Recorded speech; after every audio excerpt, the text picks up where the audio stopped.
Right now, though, very pleased to have with us from I.C.E training. Actually, it's just ICE training. Rob Pincus. Rob, how you doing, sir? Great, Ken. Good to be here. It's been hanging out there for, 20, 25 years now. Scores of media appearances. You're the first one that ever did it to me. Well, we're special here at NRA News. Always go for the obvious, or maybe the unobvious. Listen, I appreciate you coming on the program. I appreciate you going on NPR too. This was really interesting. A fair show on defensive firearms use, you say? Yeah, it was a great experience. Of course, and I even did a little tongue-in-cheek article about it yesterday before the show, sort of teasing it. I compared it to the Mos Eisley spaceport, for gun owners. It's just not the kind of place you want to go. Yeah, so I'm guessing so given that your expectations must have been pretty low.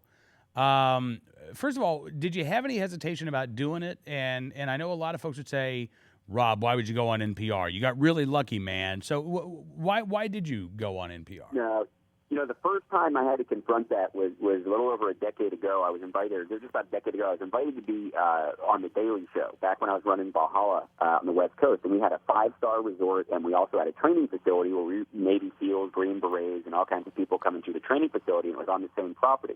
And what I told him then was, I said, listen, to the producer, I said, I get it. Like, I know what your show is. I know what your show does. It makes fun of things, and it's entertainment. If you want to make fun of guns, you want to make fun of training, you want to make fun of people who own guns, I'm not interested. But if you're just going to have some fun with the fact that we teach, special operations training on one side of the fence, and on the other side of the fence, we're serving 5-star meals and have these, massages in this resort facility, that is kind of funny. So let's go with that. And I think that's the trick, is if you don't do things, if you don't control it, if you don't take those opportunities, you never really get to talk to America's middle ground, right? And as great as your show is, and as much as I love being here, and Armed American Radio and Gun Talk and all the great shows in our community, if all we do is talk to ourselves, we're not going to win any people over.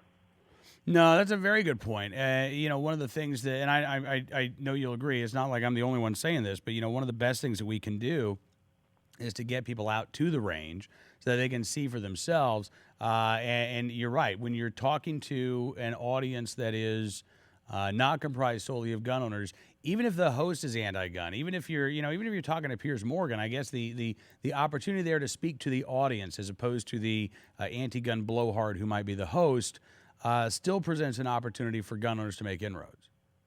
Absolutely. I think that Ted Nugent, for example, did a great job with Piers the other night.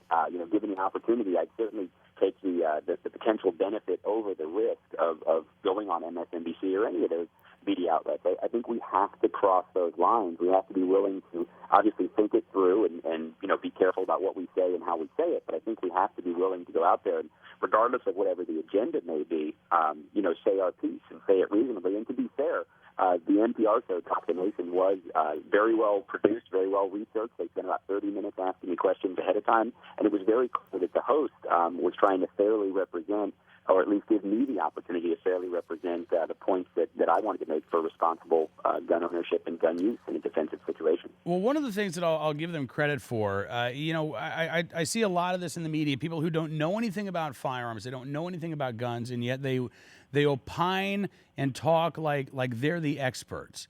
And it seemed to me as I was going through this transcript that what the host wanted to do instead was to actually learn from a knowledgeable guest. And I applaud him for that. It seems like you got a lot of honest questions where the host really just wanted to get more information. It wasn't about trying to trip you up.